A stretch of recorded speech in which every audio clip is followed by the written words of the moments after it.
My very first year of marriage, we were at my in-laws' house for Christmas Eve. This has been our tradition whenever possible. We go to my in-laws' house for Christmas Eve, and then we'll drive across New York State and go to my parents' house in central New York.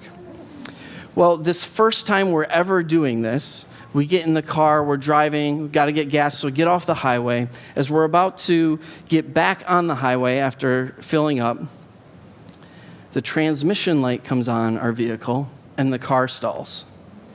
And I'm just absolutely frustrated. We're at a stoplight. I got to wave people around so I can figure out what's going on. And I did what probably some of you guys do. I turned the car off and turned it back on, hoping the problem would be fixed. And it started right up. So on to the highway we go.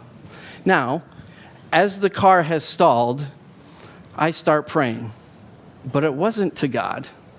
Really, I'm praying to the car, telling it how awful it is, that it needs to get its act together, it needs to figure itself out. And as we're driving down the highway, the light comes on again, and I'm getting more frustrated.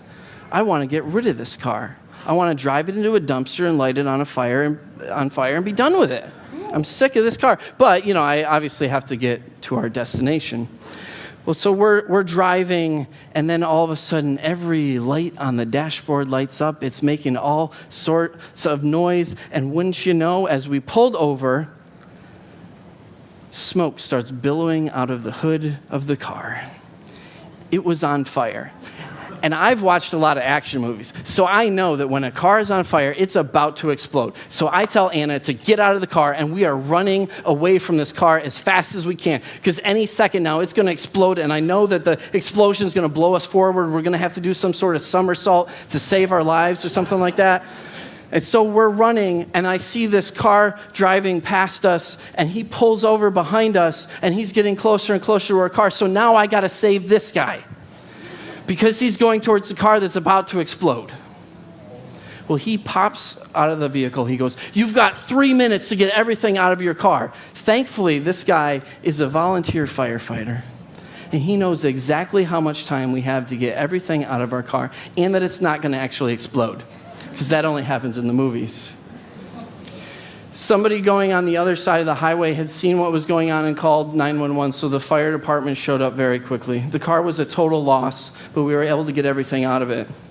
While we're waiting to sort things out, another person stops. It's another young man, and he asked what happened and if we're okay, and he asked where we were going. And so I tell him, and it turns out he's going within 15 minutes of where my parents live.